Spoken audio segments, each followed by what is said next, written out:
Welcome to my channel. Be all content.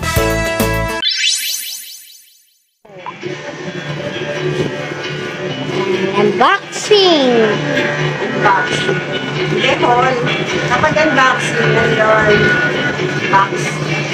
Ang plastic.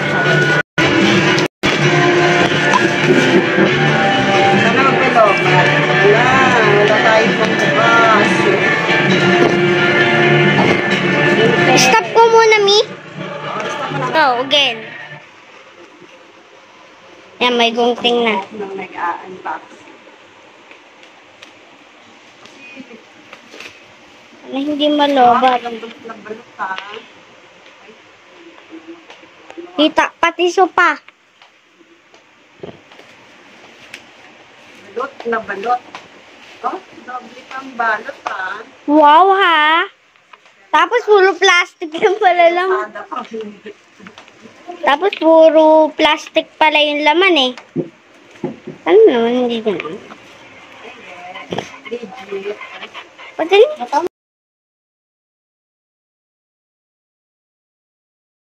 So, ito nga guys, at nabuksan ko na ang parcel. Bali, tulad nga ng nakikita niyo, ito ay isang parang kulungan ng ibon. Pero hindi to kulungan ng ibon guys.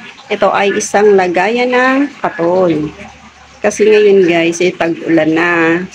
Ay marami nang nagsisilabasang lamok at kami ay talagang nagkakatol guys. Kasi itong aming bahay ay masyadong mahalaman. Kasi yung likod din ito guys ay bukid.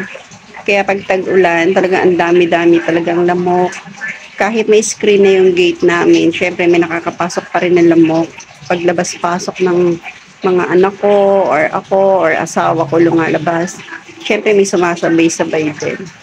So yun guys, bali, ganito nga itsura niya at napakaganda niya. Tapos may sabitan siya at pwede natin ito isabit. Bali, safe to kasi bakal nga po siya. Bali hindi na delikado na maglagay ng katol. Pero kailangan pa rin na, syempre ilagay natin sa maayos na lugar, walang masusunod. At ito nga guys, and salamat nga pala sa pagsubaybay ng aking mga vlogs at mga unboxing guys. At salamat sa mga katulad kong small YouTuber na tumutulong sa akin at nanonood ang aking munting video. At salamat din sa mga hindi nag-i-skip ng aking mga ads. Syempre guys, share ko na rin pala to. Bali may nabili rin akong linalagay sa grill ko. Binili ko to kasi parang nagandahan ako. Yung may LC siya sa loob. Yan, parang shower. Bali, binili ko yan kasi nagagandahan lang ako guys. And yun guys, salamat nga pala ulit. At sa mga hindi pa nakaka-subscribe sa aking channel, please subscribe my channel.